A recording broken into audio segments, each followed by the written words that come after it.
Good morning બચ્ચો, બધા તમે મજામાં છો? ભણતા જ છો ને? તો આજે પ્રક્ષિપ્ત ગતિ માં અમુક સૂત્રોને આપણે મેળવવાના છે. બરાબર? તમને દેખાય છે 5 સૂત્ર? બરાબર? ઓકે. પણ આ વસ્તુ જે છે ને તે આપણે ઓલરેડી મેં તમને પ્રકરણ નંબર 3 માં સમજાવેલું જ છે. બરાબર? અને કેવી રીતના આવેલું તે પણ તમે નોંધમાં કરેલું જ હતું. એ કયું વસ્તુ તો પેલું કોઈ પદાર્થને ઉધ્વ દિશામાં ઉપર નાખવામાં આવે, ફેંકવામાં આવે ત્યારે એકદમ ઉપર પહોંચવા માટેનો સમય.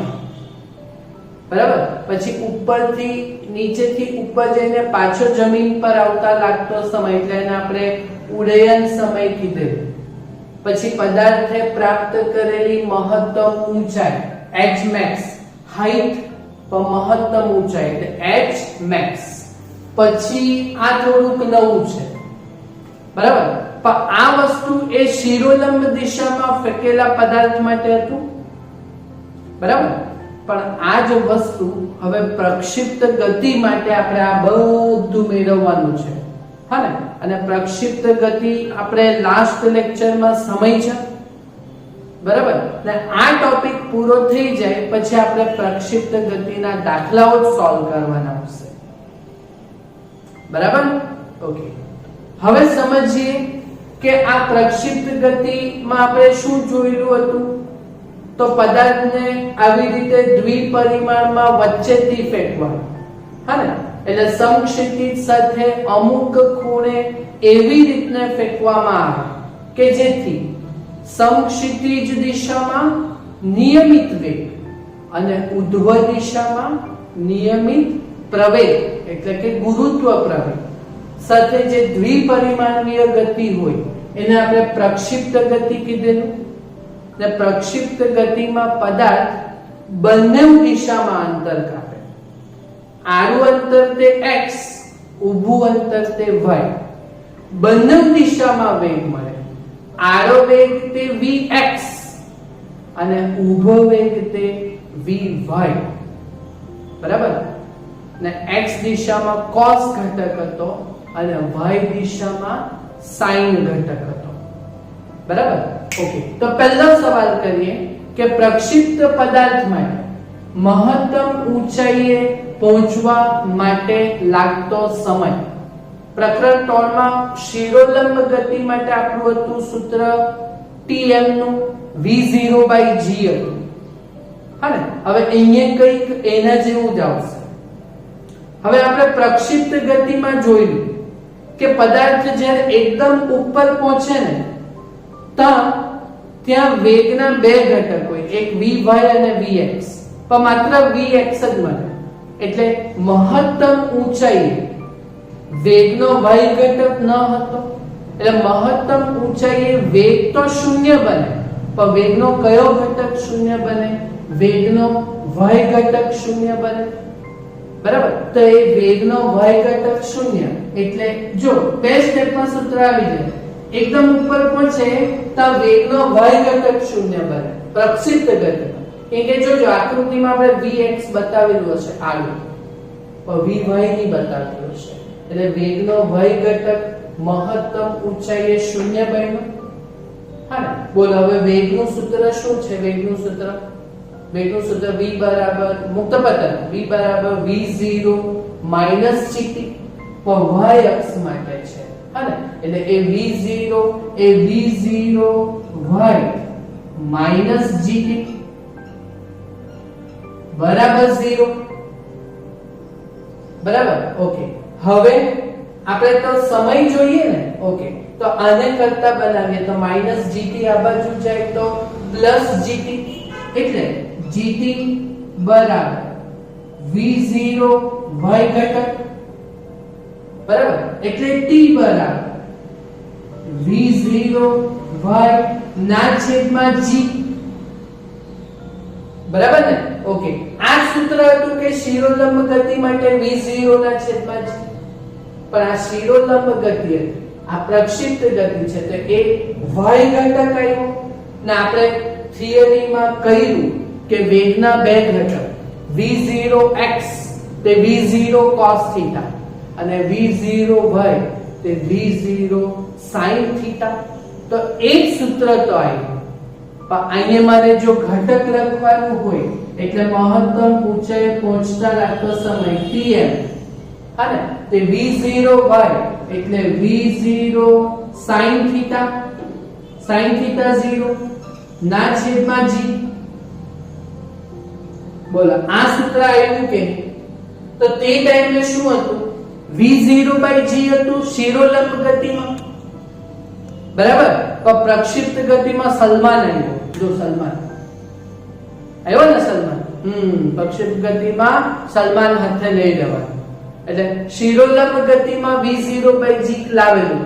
એના ઉપરથી આપણે દાખલા બી ગણેલા છે કે એકદમ ઉપર પહોંચવા માટે લાગતો સમય tm તે v0/g. તો પ્રક્ષિપ્ત ગતિ છે એટલે સલમાન આવશે. સલમાન એટલે sin θ. જોયું? સમજ પડી આ વસ્તુ? અને આ વસ્તુ તમે સેટિસ્ફાઈ કરો કે શિરોલંબ દિશામાં જશે એટલે θ બરાબર 90 શિરોલંબ દિશા સાથે, sin 90 કેટલો? 1. હા, તો જો આવી જાય કે tm બરાબર v0/g. કાન એમ બી પકડાયો તમને? સમજ પડી આ વસ્તુ? ક્લિયર? ચાલો હવે ઉડ્ડયન સમય. ઉડ્ડયન સમય એટલે શું? અહીંયાથી ઉડવાનું ચાલુ કર્યું, એમ લઈને અહીંયા ગયો, તો આટલેથી આટલો સમય એ tm, પછી ત્યાંથી પાછો નીચે આવશે તો એટલો પણ tm, તો અહીંયાથી છેક અહીંયા એટલે પાછા જમીન પર આવવા માટે લાગતો સમય, હા ને, તો એને આપણે શું કયો સમય કહીએ? ઉડ્ડયન સમય. હા ને, તો અહીંયા આપણે શું કહેશું? ઉડ્ડયન સમય એટલે શું? તો પ્રક્ષિપ્ત પદાર્થને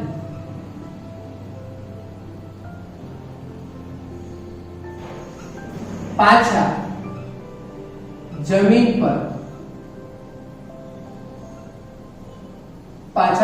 પર આવવા માટે લાગતો સમય એટલે ઉડ્ડયન સમય.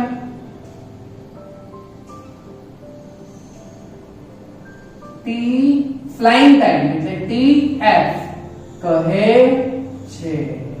બોલો, અને આ તો તમને ખબર જ છે કે ઉડ્ડયન સમય તે ઉપર જવા માટે જેટલો ટાઈમ લાગે એટલો જ પાછો નીચે આવવા માટેનો ટાઈમ, હા ને, એટલે ઉડ્ડયન સમય tf એ એકદમ ઉપર જવાના ટાઈમ કરતા બમણો હોય એટલે 2 tm, બરાબર. એટલે tf બરાબર 2. ઓકે, અને tm શિરોલંબ દિશા માટે શું હતું? v0/g.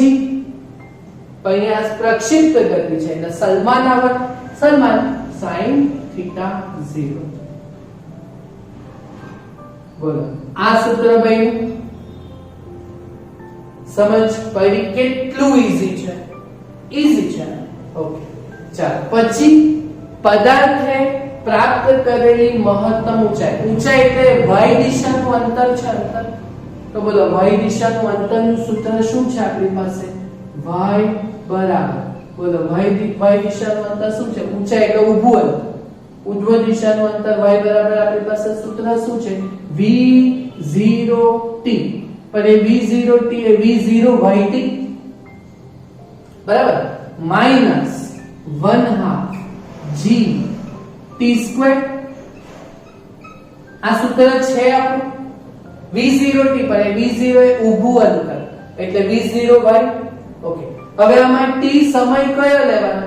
તો મહત્તમ ઊંચાઈ, એટલે મહત્તમ ઊંચાઈ જવા માટેનો લાગતો સમય t, એટલે એ t આપણે tm લેશું, એટલે tm, અહીંયા tm, બરાબર. ઓકે, એટલે h max બરાબર, સોની મેક્સ ની h max, હા, h max બરાબર, ચાલો વેલ્યુ મૂકા, v0y ઘટક છે એટલે ઊભો ઘટક. ઊભો ઘટક એ v0 sin θ, બરાબર. ઓકે, તો આ v0 sin θ, v0 sin θ 0. Okay, આ tm ની વેલ્યુ v0 sin theta 0 ના છેદમાં g, આ લાવેલું છે tm નું સૂત્ર. ઓકે, ચાલો, માઈનસ 1/2 g t સ્ક્વેર છે, t સ્ક્વેર છે ને tm સ્ક્વેર. ઓકે, એટલે આનો વર્ગ લખવાનો માને, આનો વર્ગ લખવો એટલે v0 નો વર્ગ sin નો વર્ગ g નો વર્ગ, એટલે v0 નો વર્ગ sin સ્ક્વેર થીટા 0 ના છેદમાં g નો વર્ગ. બોલો, સમજ પડી આ વસ્તુ? ઓકે, ચાલો, તો અહીંયા પહેલા પદમાં કઈ ઉડે એવું છે? નથી ઉડેલું. ઓકે, તો અહીંયા પહેલા પદનું અહીંયા શું આવશે? v0 નો વર્ગ sin into sin square theta 0, બરાબર, અને છેદમાં g માઈનસ, બરાબર. અહીંયા જો 1/2 તો છે જ, 1/2. ઓકે, હવે અહીંયા કઈ ઉડે? અહીંયા કઈ ઉડે? જોજો, અહીંયા ઉડવા માટેનું આ g સ્ક્વેર છે. ઓકે, તો છેદમાં એક g રહેશે ને ઉપર શું રહેશે? v0 square sin square theta 0 અને છેદમાં g, તો v0 square sin square theta 0 અને છેદમાં g. જો આ પદ અને આ પદ સરખા છે કે પણ આ 1 ગુણ્યા છે ને આ 1 ના છેદમાં 2 એટલે અડધું. તો બોલો, 1 માંથી અડધું જાય તો અડધું, અને બાકીનું આ પદ તો સેમ જ કે, એટલે આ પદ સેમ લખવાનું ભાગ્યા 2 માં. સમજ પડી ગઈ? આ હું કોમન લઈ લઉં તો 1 1 ના છેદમાં 2, તો 1 ના છેદમાં 2, તો કોમન આખું આ પદ લીધેલું તો છેદમાં 2 જ લખવાના ને આ પદ સાથે. તો બોલો શું આવશે? hmax નું સૂત્ર, એટલે hmax નું સૂત્ર v0 square by 2g, v0 square ના છેદમાં 2g, અને સલમાન ના સાઈડ પર લખી દો. તો આ સલમાન sin સ્ક્વેર થીટા 0. બોલો, મહત્તમ ઊંચાઈનું સૂત્ર છે. હા, આપણે શિરોલંબ ગતિમાં પણ આ જ સૂત્ર હતું. હા, કે સમય એ v0/g હતો, તો ઉપર મહત્તમ ઊંચાઈ હતી v0 સ્ક્વેર બાય 2g છે ને, એ જ. પણ v0 હોય તો sin થીટા 0 આવે, તો v0 સ્ક્વેર છે એટલે sin સ્ક્વેર થીટા 0 આવે. બોલો, આ ત્રણ સૂત્ર ખબર પડ્યા? બરાબર. ચાલો, હવે તેવી જ રીતે ચોથું અવધિ. અવધિને આપણે કહીએ રેન્જ. હા ને, રેન્જ એ પણ અંતર જ છે, પણ આ જે અંતર હતું તે ઊભું અંતર હતું. હવે આડું અંતર છે ને તેને આપણે કહીએ અવધિ. સમક્ષિતિજ અંતર, પ્રક્ષિપ્ત પદાર્થને કાપેલા સમક્ષિતિજ અંતર, સમક્ષિતિજ દિશામાં કાપેલા અંતર એટલે અવધિ. એટલે કેવું? તો અહીંયાથી ઉડવું ને ઉડીને તરફ પડવું, ધારો કે 10 મીટર અંતરે પડવું એમ લઈને. હા ને, તો મેં અહીંયાથી કોઈ 10 મીટર જઈને દૂર પડ્યો, તો આડું કેટલા અંતર કાપ્યું? 10 મીટર અંતર. તો આ 10 મીટર અંતર એ કહેવાય અવધિ, રેન્જ, કેપિટલ R. તો બોલો, અવધિ એટલે ખબર પડી? પ્રક્ષિપ્ત પદાર્થે સમક્ષિતિજ દિશામાં કાપેલા અંતરને હા ને શું કહીએ આપણે? અવધિ. બરાબર. બંદૂકની ગોળી આપણે એમ જોઈએ ધબાવ દઈએ તો એ ધારો કે ત્યાં 2 કિલોમીટર જઈને પડે, બરાબર, તો બંદૂકની ગોળી એમ છોડી હવામાં એમ જઈને એમ 2 કિલોમીટર જઈને પડી, તો એ 2 કિલોમીટર એ શું કહેવાય? આડું અંતર છે ને, સમક્ષિતિજ, એટલે આપણે એને શું કહીએ? અવધિ. બોલો, ખ્યાલ આવ્યો? તો આ અવધિનું સૂત્ર આપણે કરવાનું. અવધિ એ પણ અંતર જ છે, પણ આડું અંતર કે આડું અંતર એટલે y ની x. ઓકે, તો ચાલ આપણે એ વસ્તુ થિયરીમાં કરેલું હતું, બરાબર, કે સમક્ષિતિજ અંતર. કયું અંતર? સમક્ષિતિજ અંતર. વેટ, હા,